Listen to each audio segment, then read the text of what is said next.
Welcome, ladies and gentlemen, girls and boys, to today's video on the top 10 reasons I chose to live in Mexico City. Now, for those of you who've been following me for a while, I have taken a bit of a hiatus on the channel. That's because I was actually relocating to Mexico City, but as you can see behind me, I'm in my new place. I'm all set up.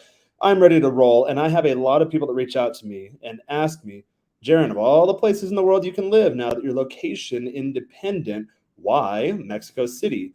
And that is a really good question because I know a lot of people, especially in this remote first type economy that we're moving into, want to know what city should I live in or how to even choose a city? How do I even go about it? So what I always recommend to people is one, start by creating a list of criteria of things that are important to you in that city. So what I'm going to do here in this video is actually go through the top 10 things I was looking for in a city, any city, anywhere in the world for that matter, and why actually it was surprising to me that Mexico City actually ended up fitting the bill for that. But before we get started, let me share with where you can find me. The easiest place is camera's reversed. Instagram at Jaron Scott, JarenScott. Also, that is where you can reach out to me if you want to join the top 10% men's group. It is at least the time of this video being broadcast. $597 for full lifetime membership. That is where you will get unlimited access to myself, my good friend Moff, and Rich Cooper. There's a lot of premium posts. We'll do specific webinars or webcast Q&A sessions every 2 weeks or so, and all sorts of events and meetups and cool stuff. If you're not quite ready to pull the trigger on that, you can find my premium content on patreon.com/MENSHRINE. I'll go ahead and share stuff that I post behind paywalls because of just, the nature of a lot of these platforms. I can't exactly say everything that I want to say. So you'll see there's no difference in this video. These are the 10 reasons that I can publicly say why I chose the city, but it's Mexico. You can probably use your imagination as to the other benefits of living in said city. Also, guys, if you want one-on-one coaching, video requests, any sort of donations or anything like that, visit MENSHRINE.com. You can also find this content on Apple Podcasts, Google Play, Spotify, and any major podcasting platforms. That being said, let's go ahead and dive into the content. So these are the top 10 reasons, actually, why I chose to live in Mexico City amongst all places in the world. And the first and foremost, especially after having lived in California for the larger part of the last decade, is affordable rent. Now, what does affordable rent mean? Well, since I lived in California, really anything relative to the U.S. West Coast fits this criteria. What I mean is not spending $3,000 a month to live in a really crappy neighborhood. So where I'm at now, I'm actually in a really, really nice part of town. I'm spending $1,000 a month, which is actually a bit high for this area.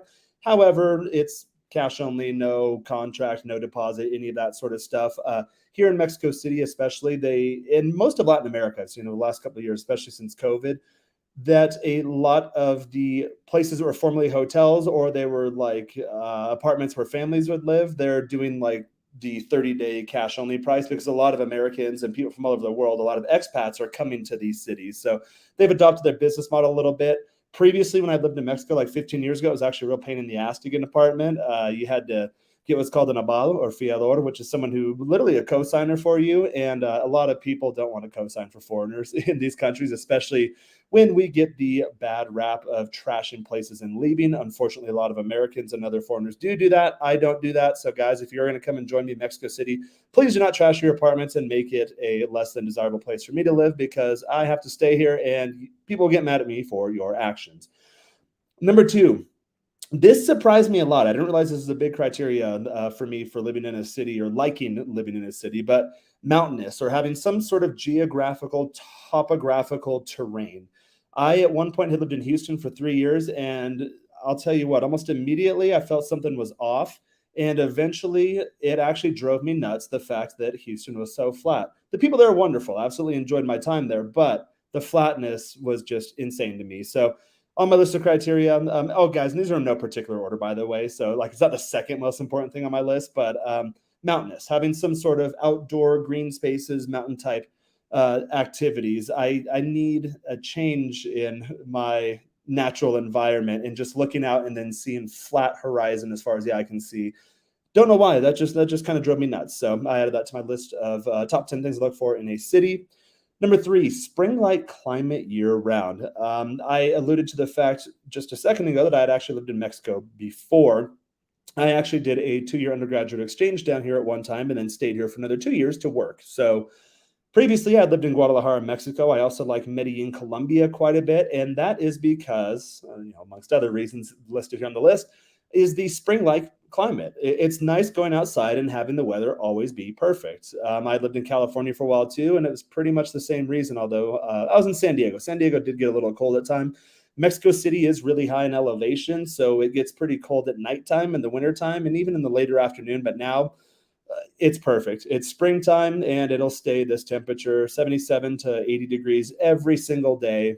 It's absolutely fantastic. I wouldn't live anywhere else in the world, at least in reference to a city that does not have a spring-like climate. Number 4, good, high quality, tasty, affordable, and not always, but the availability to get healthy food. So pretty much anything in the U.S. South slash the healthy in the U.S. South there, but pretty much anything in the U.S. South and Latin America worked for me here. Guys, I don't think I need to do an entire minute or two telling you how awesome Mexican food is. It's good. For whatever reason, I noticed that even if it's the same exact thing prepared by the same exact person, if you are in the U.S. and you eat Mexican food, it just doesn't compare to like even the cheapest street tacos you get in Mexico. So if you haven't had Mexican cuisine in the heartland, I definitely suggest you pop your ass on a happy little flight and get on down because you are definitely missing out. Number 5, ample parks, green spaces, and outdoor activities. Going back to the perfect spring-like climate and plenty of restaurants where you can eat outdoors that aren't hot as hell, like Houston. Uh, I like being outside. When I'm not working, when I'm not behind a computer screen, I am outside. So this is a big reason I chose in San Diego to live before. It's a big reason I lived in Guadalajara before, and Mexico City has no lack of green spaces, outdoor activities, music festivals, all sorts of crazy stuff, exhibits. The murals are absolutely gorgeous too. So if you're outside, it's going to be green and it's going to be good weather, and you're going to see all sorts of pretty things and hear all sorts of crazy sounds and have all sorts of pleasant smells. Although if you're in the wrong neighborhood, you might not get as good smells. But usually, in general, it's just an awesome place to be outdoors when you live here. So I definitely recommend that to people that like green spaces and just pretty things all around. 6, minimal political and cultural unrest. So I had never thought in my life I would ever say that this is a reason for leaving the US, but I knew for whatever reason since I was a little kid the US was going to get to this point at some point. And you know what? After 2020, the summer of the left-leaning sponsored terrorist attacks coordinated across many U.S. major metropolitan areas and cities, I could not believe my eyes. The fact that that was allowed to go on for as long as it did, and the fact that no one said anything, and even today, the fact that I called it a terrorist attack, which it is, it was a coordinated, violent act for political means. So those are terrorist attacks all across the U.S. in the summer of 2020. Um, I never thought like, wow, this is going to happen in my own country. Now there are uprisings. I call them manifestaciones here, which are like they're not riots, they're like protests, but political type activities. But you know what? As a foreigner, I don't participate in those types of activities. And when I lived here before, I believe it was illegal for foreigners to participate. So either way, I don't really care. It rarely happens. Yeah, we do get. It falls in the ists and isms, and it's usually a female group. They're actually militant down here, so they'll destroy the statues and really beautiful architecture and murals and stuff like that. It's really quite sad, but they're not as bad as again the left-leaning terrorist attacks in the U.S. from the summer of 2020. And in terms of political stuff, it's been 100 years since a revolution. So politically they're about as stable as you're going to get outside of the U.S. And I'd say now they're probably more stable than the U.S. I'm sure you guys know what I'm talking about. Those who are back home, which moves me to number 7, low to no taxes. Now, that does not mean there's low to no taxes if you work for a Mexican company or you're paid in pesos and you use Mexican banking systems, or depending upon what kind of considerations you have. If you have like a business registered here, but since I am location independent, I make my money in the United States. Well, I was born in Texas and I was raised in Washington State. So both those states have zero income taxes. I could technically have residence in either one of them. So I use just the family address, the address that's been tied to me since like literally I started kindergarten. and there's no income tax there. Now, I know there's also considerations too for the federal exemption, I believe, on it's like up to $108,000 of foreign earned income. However, I can't necessarily advise on any sort of tax considerations. It's something you'd have to hire a tax attorney or tax lawyer or CPA or someone who actually knows what they're talking about there. But in general, as compared, again, for me, in my case of living in California, yeah, the tax burden is quite minimal. And even for the little, you obviously are going to have to pay some taxes. For what I do pay in taxes, that is easily offset by the cost savings of not having hyperinflation like we do in the US and not paying just that outlandish rent. So keep that in mind, guys. The fast track to wealth, yeah, you want to be able to minimize your expenses, but you also want to be able to increase and maximize your take home pay. And I found myself in that situation, which is precisely the plan for why I chose to do what it is I am doing. Would you look at that? So number 8 on the list of things I choose in a city abroad or in the US domestically, I was actually looking at US cities too, easily accessible airport with direct flights to major US and Latin American cities. So I like to travel, guys. I like having a nice home base to where within 2, 3, 4 hours max, I am anywhere I need to be, and Mexico City fits the bill for that. When I lived in Houston was great for that too. Places like Dallas are good for that. Miami's got a nice hub. When I lived in Southern California, San Diego wasn't a major hub, but I could get a little commuter flight to LA and then be anywhere in the world within a direct flight from LA too. So keep that in mind, guys. If travel is important to you, the ability to get in and get out of the city very quickly. That is a big thing for me. Going back to like the political type unrest thing, heaven forbid if I ever have to go home or anything like that, then I am certainly able to do that. Number 9 on the transportation topic is cheap and well-connected public transportation. Little do people know that actually, like, yeah, you can fly from Mexico to other countries, and then flights are probably comparable to about what you pay for a similar length flight or duration or anything like that. But when you're actually within Mexico, they don't have all the crazy taxes. They do have like airport usage taxes, which always surprise you at the end. You're like, oh, I'm getting a good rate, and then they're like, oh, we have to tack this airport usage tax for both your departing airport and your arriving airport, which jacks the price up a bit, but it's never, even on like a busy holiday weekend at the time of me putting this video out, I've never paid more than like $200 to go anywhere domestically in Mexico. And that is like peak travels. Like usually it's like $50 to $100. So I like to travel. I like having visitors. Once you're actually in Mexico or in Latin America, it's dirt cheap to go anywhere. I'm looking at round trip flights to Medellin, Colombia, $200. That's for a 4.5-hour flight each way. Done. Super easy. So, guys, once you are in at least this city, other major U.S. cities and Latin American cities easily accessible. That was on my list of criteria. Mexico City fits that bill. Also, they have some of the best bus systems too. Now, being that the domestic flights are so cheap, that I'd probably prefer to fly anytime now, or if I'm going, somewhere outside the city or something like that, maybe I'll rent a car for the day or hire a driver for the day. Again, you might say like, oh, hire a driver. When you live in Mexico, it's not a lot to hire a driver. You can get like 30, 40, 50, $60 all day long. And they'll guide you along and stuff too. Not very tough. Also, if you are the type of person who wants to go like a longer distance and wants the experience, back when I played baseball down here 15 years ago, the bus systems were awesome. They definitely beat US buses and they beat most European buses too. They're all air conditioned. They're all comfortable. They have like those nice airbags. So the ride is super smooth, although not all the roads, if you go to like more rural areas, are.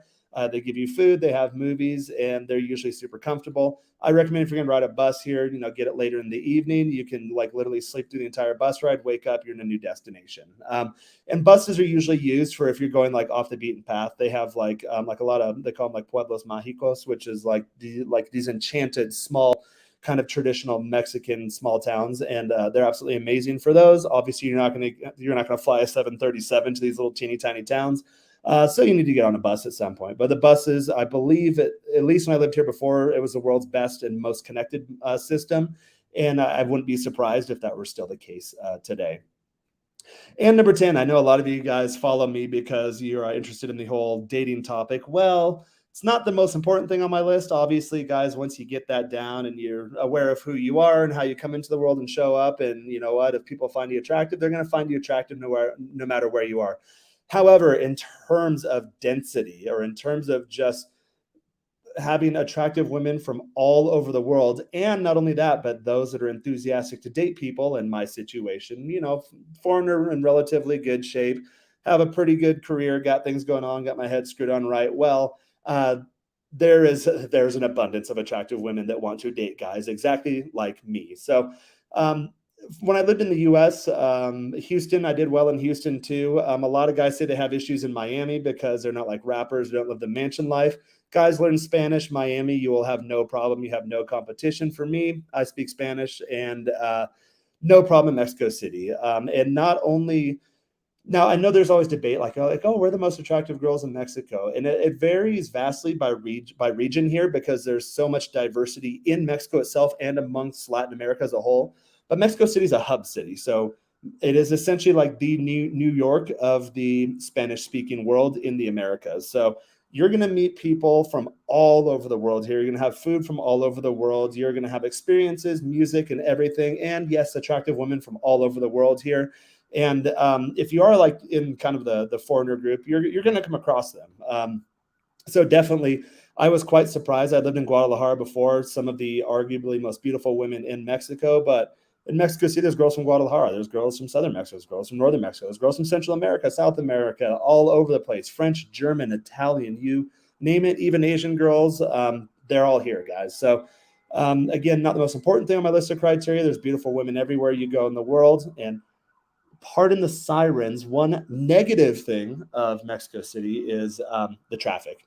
It is horrendous. That's like any major city. There's normally not sirens going on, but I'm assuming that it's an ambulance sitting right outside of my house, and it is stuck in a traffic jam, literally at the stoplight right outside the apartment. But that's fine because we are wrapping up the video anyway. So guys, those are the top 10 reasons I chose to live in Mexico City. Again, it's not like I chose Mexico City and said, oh, here's 10 reasons to justify post-choice why I decided to live here. These are things that are important to me, and I started going on citydata.com, looking at YouTube videos, following expat type channels like Nomad Capitalist, great channel.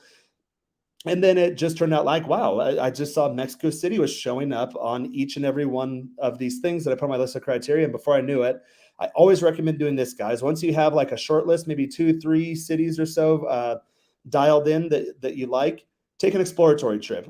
Maybe you go out there for a weekend first, do all the touristy stuff, have a good time. And then at another point, come back, spend a week or two, and then like figure out like what's traffic like? What's the weather like? What happens when it rains at night? If you leave the windows open, you get eaten alive by mosquitoes. If you want to order Uber Eats, do they close everything at 8 p.m.? Like little things that you won't think of that might irritate you until you're actually in the city. And again, at least for the first trip, yeah, do the touristy stuff if you want, because if you hate it being a tourist, then like just scratch off your list of places to live. But the second time around, I recommend don't do the tourist thing. Don't treat it like a vacation. Treat it like I grab my laptop, I wake up, I'm online, I'm working as I would anywhere else at any other given time in any other place in the world. And then I just go about my day every normal day, or like it's any other normal day. And then see, are there any things that like really piss me off? And then after a week or two, you can figure out pretty quickly, like, oh, I like living here. When I did that before in the US, when I chose California, spent like a week in San Diego and then did the commute too. Like, oh, if I'm going to be working out of this office, what are different neighborhoods I'd like to live in?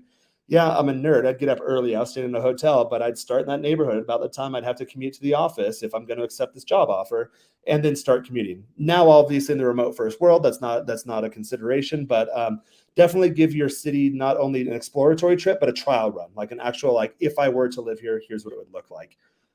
So let me see here. Yep, guys, got a couple of comments here, just a couple. Hey, Jarens, I am going to change the format, I think, of this channel a bit because both of you already knew this. I'm trying to push people more in the premium groups because we can have a lot more in-depth conversations and discussions. So, guys, that being said, this wraps up the content portion of the top 10 reasons I chose to live in any city and why Mexico City actually ended up fitting the bill. There's a lot more reasons. And if you would like to find those reasons, there's a couple ways you can do that. So reach out to me at Jaren Scott, JarenScott on Instagram. Ask about joining the top 10% group. That is for the top 10% man. It is an extension of Rich Cooper's The Unplugged Alpha top 1% group. A lot of guys reached out and said, hey, like, we don't have thousands of dollars to join the top 1%. What can you do for us? I'm like, you know what? Yeah, I was at that point too. Like for the first few years of my personal transformation, I couldn't get into premium groups like that. So my good buddy Moff, Rich Cooper, and myself put our heads together and decided, you know what?